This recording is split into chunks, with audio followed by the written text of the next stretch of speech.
Shalom, Bapak Ibu Saudara-saudari yang dikasihi dan mengasihi Tuhan. Kita bersyukur hari ini Tuhan memberkati kita.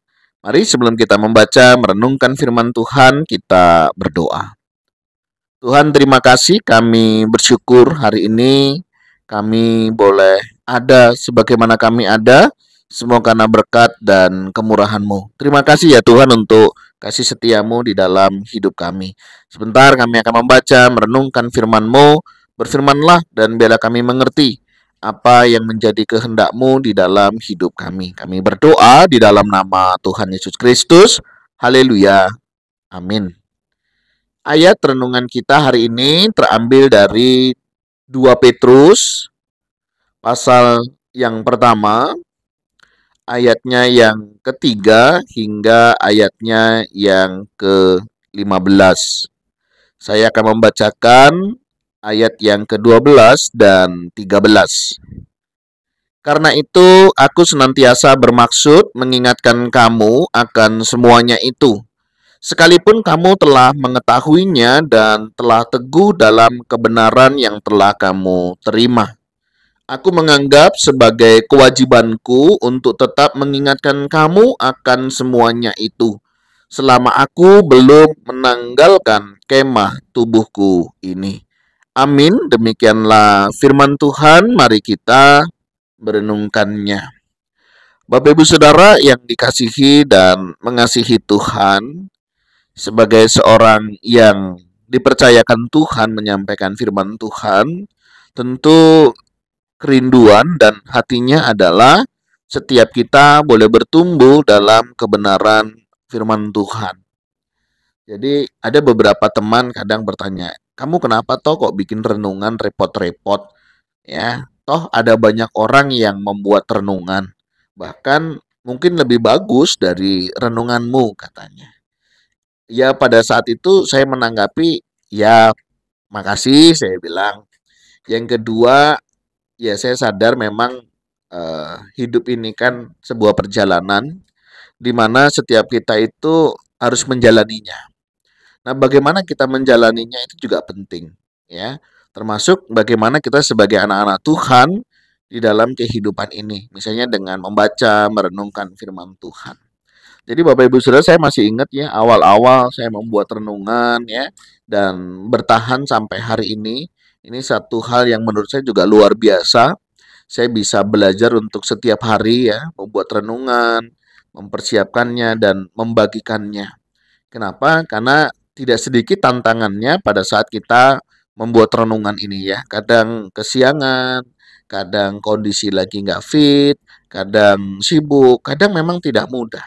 Tapi saya bersyukur ya dalam berkat dan pimpinan Tuhan, sampai hari ini Tuhan boleh izinkan saya membuat renungan-renungan seperti ini. Nah, memang pada saat itu berawal dari pergumulan jemaat yang, Pak, kami sulit membaca firman Tuhan. Kami kalau baca itu sering nggak nyambung. Kami kalau membaca ini kok sulit ya rasa-rasanya. Nah, Bapak Ibu Saudara, berawal dari situ ya, saya mulai sadar, oh iya, mungkin dengan saya membaca sedikit ayat, menguraikan dengan metode yang sangat sederhana, yaitu apa yang saya baca, apa yang saya dapat, dan apa yang saya lakukan kiranya boleh menolong jemaat yang dalam kesulitan ya membaca merenungkan firman Tuhan. Jadi berangkat dari sanalah dulu Bapak Ibu Saudara, saya membaca, membagikan renungan ini.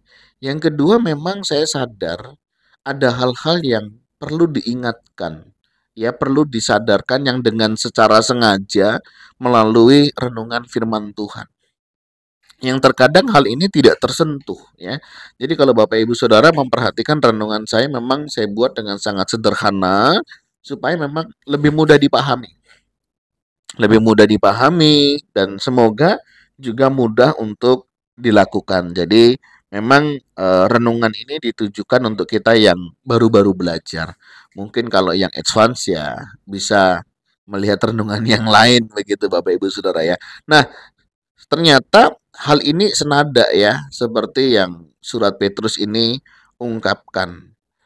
Aku senantiasa bermaksud ya mengingatkan kamu akan semuanya itu. Jadi memang membagi renungan, membagi berkat firman ini bertujuan untuk mengingatkan. Ya mengingatkan siapa saja, termasuk saya yang membagikannya. Oh iya ya, ternyata saya juga nggak boleh nih begini. Mestinya saya begitu. Jadi renungan yang saya bagikan bukan hanya untuk Bapak Ibu Saudara saja, tetapi juga untuk saya. Bagaimana saya juga diingatkan akan kebenaran firman Tuhan apa yang mestinya dilakukan. Ya, sekalipun kamu telah mengetahuinya dan telah teguh dalam kebenaran yang telah kamu terima. Mungkin ada di antara Bapak Ibu Saudara merasa aku sudah tahu kok, aku sudah ngerti kok, aku paham kok. Enggak apa-apa. Karena memang sifatnya kita membagi renungan ini adalah untuk saling mengingatkan satu dengan yang lainnya. Makanya saya juga mengajak jemaat ya di gereja itu untuk kita itu membaca renungan setiap hari ya. Ini hanya sebagai alat membantu saja yang mungkin mengalami kesulitan dan memang saya sengaja membaca teks ini per kitab ya. Nanti kitab kadang per perikop, kadang saya ambil per ayat. Supaya apa? Supaya jemaat memiliki gambaran besarnya ya. Nanti dalam kehidupan mempraktekkan, mengambil langkah itu bisa sesuai dengan kebutuhan masing-masing ya. Jadi tujuan yang pertama sebagaimana kita Petrus ini yang pertama bermaksud mengingatkan. Ya, saya tahu Bapak Ibu Saudara mungkin sudah tahu ya, sudah ngerti, sudah paham begitu ya. Tapi kita perlu ya untuk diingatkan supaya kita ingat setiap hari apa yang menjadi kehendak Tuhan. Nah, yang kedua di sini dikatakan aku menganggap sebagai kewajibanku. Ya, kewajiban sebagai seorang hamba Tuhan misalnya saya bagaimana memberi domba-domba itu makanan yang sehat. Saya tahu banyak jemaat juga kadang membuat atau merenungkan renungan firman Tuhan dari berbagai sumber yang kadang kita nggak tahu ya kebenarannya. Kan macam-macam ya ajaran, ada rupa-rupa ajaran tuh macam-macam ya tentang cara mereka melihat kebenaran dan cara mereka menarik ke aplikasi. Jadi bagaimana saya sebagai seorang hamba Tuhan berperan menjaga kesehatan kerohanian jemaat. Nah, saya sih berharap renungan ini memang menjadi renungan yang sehat, begitu ya, sehingga jemaat juga boleh mendapatkan menu makanan yang sehat. Nah, kalau sehat kan berarti pertumbuhannya nanti sehat. Ya, itu harapan saya Bapak Ibu Saudara ya. Sebagaimana ini juga senada ya dengan firman Tuhan dikatakan, aku menganggap sebagai kewajibanku untuk tetap sekali lagi mengingatkan kamu akan semuanya itu ya selama aku belum meninggalkan kemah tubuhku ini. Saya juga nggak tahu Bapak Ibu Saudara ya waktu yang Tuhan berikan. Tapi selagi masih ada waktu, saya berusaha ya merenungkan, membagikan firman Tuhan ini. Bersyukur kitab Kejadian, Keluaran, ya, Ulangan, ya itu sudah lewat begitu ya. Di Perjanjian Baru itu Matius, Markus, Lukas itu sudah ya. Dan ada beberapa kitab ya Petrus, Yakobus itu juga sudah. Jadi memang kerinduan saya bagaimana membagikan renungan ini secara sederhana dapat mudah dipahami. Nah, kenapa demikian? Karena kita sadar di dalam hidup ini kita butuh firman Tuhan. Sehingga karena kuasa ilahnya telah menganugerahkan kepada kita segala sesuatu yang berguna untuk hidup yang saleh oleh pengenalan akan Dia yang telah memanggil kita oleh kuasanya yang mulia dan ajaib. Jadi Tuhan sudah memanggil kita dengan kasih kuasanya, mari kita hidup bertanggung jawab ya. Dengan jalan itu Ia telah menganugerahkan kepada kita janji-janji yang berharga. Ada banyak janji firman Tuhan yang Tuhan berikan. Ya, jangan sampai kita nggak ngerti janji Tuhan buat kita dan kita tidak mengalaminya. Oleh sebab itu, Bapak Ibu Saudara, mari tetap semangat di dalam membaca, merenungkan firman Tuhan. Nah, ini menarik. Justru karena itu kamu harus dengan sungguh-sungguh berusaha untuk menambahkan kepadamu imanmu kebajikannya. Kiranya di dalam iman kita yang sudah Tuhan berikan, kita juga diberikan kebajikan. Bagaimana kita bisa membedakan iman yang benar, iman yang salah? Iman yang benar itu menghasilkan perbuatan yang benar. Jadi perbuatan yang benar itu tergantung dari iman kita.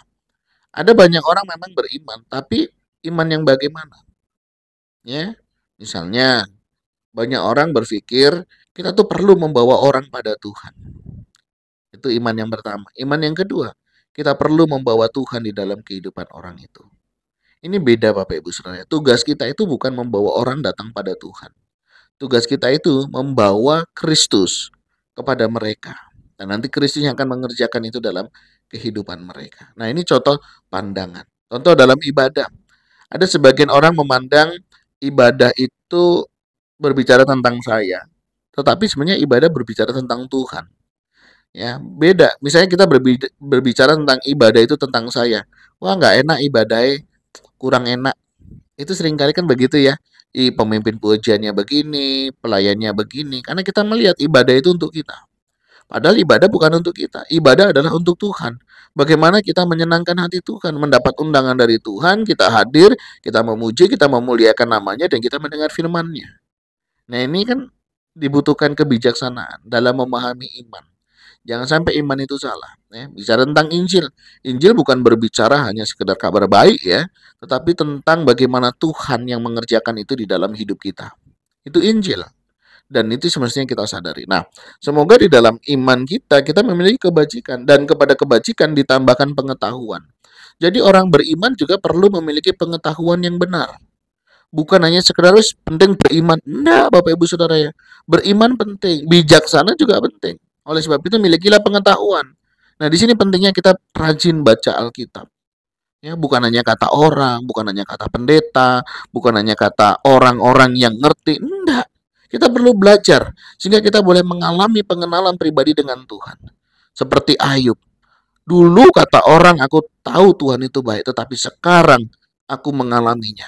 Penting sekali kita boleh mengalami Tuhan di dalam hidup kita. Jadi, mari kita belajar firman Tuhan. Supaya apa? Iman kita bukan iman yang salah. Kita memiliki kebijaksanaan, kita juga perlu memiliki pengetahuan. Kita perluas jangkauan kita. Bagaimana kita memahami firman Tuhan dengan lebih leluasa. Ini penting.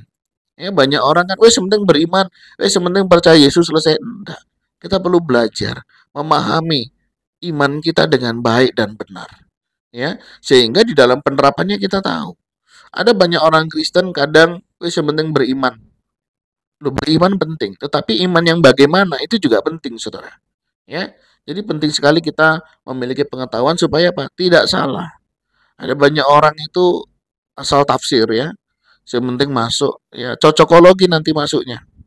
Nggak bisa begitu ya. Jadi mari kita belajar dengan iman kita, perlu kebijaksanaan, dan kepada kebajikan kita pengetahuan, dan pada pengetahuan penguasaan diri. Jadi sebagai orang yang beriman, kita butuh kebajikan, butuh pengetahuan. Nah, setelah kita tahu, kita bijaksana, kita butuh apa? Penguasaan diri. Jadi jangan jadi orang sombong, merasa diri paling benar, merasa diri paling tahu ya, tanpa kita tahu. Ya. Kadang kan seperti orang di atas gunung melihat yang di bawah kecil, dia lupa yang di bawah pun lihat dia juga kecil. Ya. Jadi jangan pernah merasa diri kita paling hebat, paling ngerti, paling tahu. Ya, semakin kita tahu firman Tuhan, semakin kita rendah hati. Ada banyak orang semakin tahu firman Tuhan semakin sombong. Ah, kalian ini nggak ada yang ngerti. Nah, padahal itu sebuah kesombongan. Semestinya semakin dia tahu firman Tuhan, semakin dia tahu bagaimana merendahkan diri, merendahkan hati. Ya, termasuk bagaimana dia menghargai orang lain. Ya, jangan jadi orang yang sombong ya, tapi jadilah orang yang rendah hati, bagaimana kita belajar menghargai orang lain. Nah, di dalam penguasaan diri itu juga penguasaan diri yaitu ketekunan ya. Dan kepada ketekunan nanti kesalehan ya. Jadi pertama kita butuh tekun ya. Orang pintar bisa kalah dengan orang tekun. Kenapa? Orang pintar sudah merasa, aku udah cukup aku udah percaya Yesus, aku sudah ikut katekisasi, nggak perlu aku belajar firman Tuhan, nggak bisa. Kita akan kalah dengan orang yang tekun, orang yang nggak ngerti, tapi dia mau baca firman Tuhan setiap hari, dia mau berdoa, dia mau bersaat teduh, ya. Jangan bangga kita bisa khotbah, bisa bikin renungan yang hanya untuk persiapan, misalnya ya. Jangan. Kita harus menggali terus, ya. Pisau itu semakin diasah semakin tajam. Sama dengan iman kita. Semakin kita baca firman, semakin merenungkan firman Tuhan, kita akan semakin mengerti apa yang menjadi kehendak Tuhan, ya. Jadi perlu penguasaan diri, tapi juga perlu ketekunan. Nah, di dalam ketekunan dibutuhkan apa? Kesalehan. Jadi semakin kita tekun, semakin saleh hidup kita. Bukan menjadi orang yang angkuh, ya, apalagi congkak. Justru semakin kita demikian, semakin kita hidup dalam kesalehan. Antara perkataan dan perbuatan itu seiring dan sejalan. Jangan perkataan beda, tingkah laku beda. Di depan beda, di belakang beda. Nah, orang yang saleh tidaklah demikian, ya. Kesalehan itu penting, dan kepada kesalehan kasih akan saudara-saudara. Nah, jadi ujung-ujungnya membawa kita kepada mengasihi orang-orang di sekitar kita. Iman, pengharapan, pengetahuan, kebijaksanaan itu tidak membuat kita jadi angkuh, tetapi justru membawa kita semakin mengasihi orang-orang di sekitar kita. Kita bisa berempati, merasakan apa yang orang lain rasakan, mengerti apa yang orang lain pahami. Jadi kita bisa merasakan sepatu orang lain, ya. Bukan kita semakin egois, semakin angkuh, bukan demikian ya. Mengasihi saudara-saudara dan kepada kasih akan saudara-saudara, kasih akan semua orang. Nah, ini saudara ya. Jadi iman itu, kebenaran itu akan menggiring kita untuk kita mengasihi Allah. Semakin mengasihi Allah dan juga mengasihi sesama dan juga terlibat dalam pekerjaan Tuhan di dunia. Jadi orang yang mengasihi Tuhan, orang yang beriman, dia pasti akan mengerjakan apa yang Tuhan yang kerjakan. Karena dia tahu, apabila semuanya itu ada padamu dengan berlimpah-limpah, kamu akan dibuatnya menjadi giat dan berhasil dalam pengenalanmu akan Kristus Tuhan kita. Bapak Ibu Saudara, Tuhan bisa membuat kita berhasil akan pengenalan akan Dia ketika kita beriman, ya, kebajikan, memiliki pengetahuan, penguasaan diri, ya, dalam hidup dalam kesalehan, kasih kepada saudara dan kasih kepada semuanya. Mari Bapak Ibu Saudara, kita lakukan hal ini dan kita kiranya hidup, ya. Saya sebagai hamba Tuhan, sebagai rekan, sebagai keluarga mengingatkan. Ya, ini bagian saya. Mungkin Bapak Ibu Saudara sudah tahu, tapi sekali lagi bagian saya adalah mengingatkan bukan hanya untuk Bapak Ibu Saudara, tapi juga untuk diri saya. Dan yang kedua, selain mengingatkan, hal ini juga tentunya menguatkan, meneguhkan kita untuk senantiasa hidup di dalam kebenaran. Mari kita hidup bersama dalam kebenaran, melakukan apa yang menjadi kehendak Tuhan. Tuhan, terima kasih. Kami bersyukur hari ini Engkau sudah dan boleh memberkati kami. Kami bersyukur ada orang-orang yang dengan setia, dengan sengaja mengingatkan kami melalui renungan, melalui firman Tuhan yang dibagikan. Dan tolong kami menghargai setiap kesempatan yang ada dengan baik. Ajari kami untuk kami hidup seturut dengan kehendak-Mu. Kami berdoa untuk setiap kami dalam berbagai pergumulan, berbagai tantangan sedang kami hadapi, kiranya kami bisa melewatinya. Terima kasih ya Tuhan. Ini doa seru kami naikkan di dalam nama Tuhan Yesus Kristus. Haleluya. Amin. Bapak Ibu Saudara, demikianlah renungan kita hari ini. Kiranya Tuhan Yesus memberkati kita sekalian. Shalom.